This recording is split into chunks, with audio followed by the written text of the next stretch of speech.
নমস্কার বন্ধুরা, রুমাজ টাইম পাসে সবাইকে স্বাগত। আজ নিয়ে এলাম নতুন একটা রেসিপি। এই রেসিপিটা খেতে কিন্তু খুবই ভালো লাগে, আর বিশেষ করে গরম ভাতে আর কিছুই লাগে না।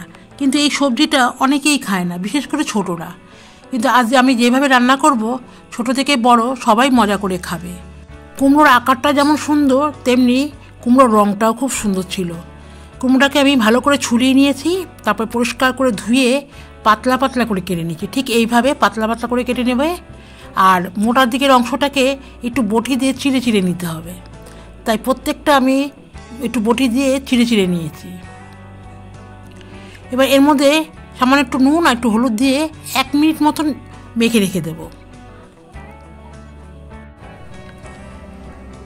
ভালো করে নুন হলুদ মাখানো হয়ে গেল। এটা বেশিক্ষণ আমি মেখে রেখে দেবো না, কারণ নুন আছে যেহেতু জল ছেড়ে দেবে। এবার একটা পোড়া চাটু নিয়ে নিলাম, তার মধ্যে কিছুটা তেল দিয়ে দিলাম, দিয়ে ভালো করে চাটুটার মধ্যে তেলটাকে মিশিয়ে নিলাম। এবার প্রত্যেকটা কুমড়ো আমি চাটুর মধ্যে বসিয়ে দেবো। একটু পোড়া পোড়া হবে, মানে স্মোকি টাইপটা হলে এই ভর্তাটা খেতে ভালো লাগবে। সবগুলো একসাথেই আমি চাটুর মধ্যে বসিয়ে দিলাম।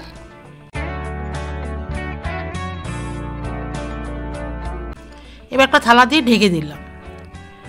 কিছুক্ষণ পরে, এই 1 থেকে 2 মিনিট পরে আবার একটু নাড়িয়ে নিলাম, এপিট ওপিট করে নিলাম।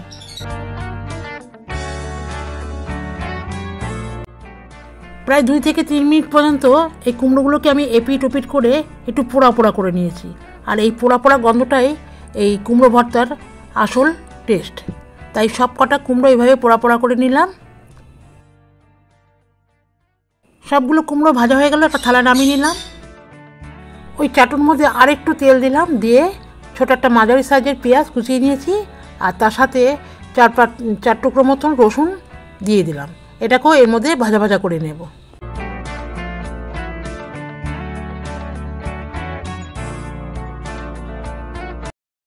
একটু লালচে করে রসুন আর পেঁয়াজটাকে ভেজে ওই কুমড়োর থালার মধ্যে রেখে দিলাম। আর 4টে লঙ্কা নিয়েছি, আর লঙ্কাটা এখানে একটু বেশি দিতে হবে, কারণ কুমড়ো তো মিষ্টি, একটু ঝাল ঝাল হলে তবেই খেতে ভালো লাগে। এখানে আমি 4টে শুকনো লঙ্কা নিয়েছি, সেটাকে শুকনোভাবে একটু লাল করে ভেজে নিলাম। লঙ্কাগুলো বেশ মচমচে করে ভেজে নিলাম। আর তার সাথে 3টে কাঁচা লঙ্কা কুচিয়ে নিয়েছি, 1 মুঠো ধনেপাতা আর একটা মাঝারি সাইজের পেঁয়াজ একদম ঝিরিঝিরি করে কেটে নিয়েছি। সব ওই একটা থালার মধ্যে রাখলাম। এবার স্বাদ মতন নুনটা দিয়ে দিলাম।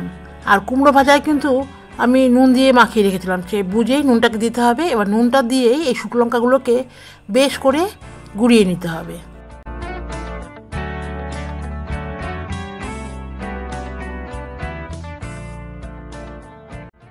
এবার সব পেঁয়াজ, ধনেপাতা, কুমড়ো আর ভাজা পেঁয়াজ, রসুন সব একসাথে ভালো করে চটকিয়ে মাখতে হবে। তোমরা এই রেসিপিটা একবার অন্তত করে খেয়ে দেখো, তারপরে আমাকে কমেন্ট করে জানিও তোমাদের কেমন লেগেছে। ভীষণই সুস্বাদু, বিশেষ করে গরম ভাতে আর কিছুই লাগে না। এবার কিছুটা সর্ষের তেল দিয়ে দিলাম উপর থেকে, দিয়ে আরেকবার ভালো করে মাখিয়ে নেব।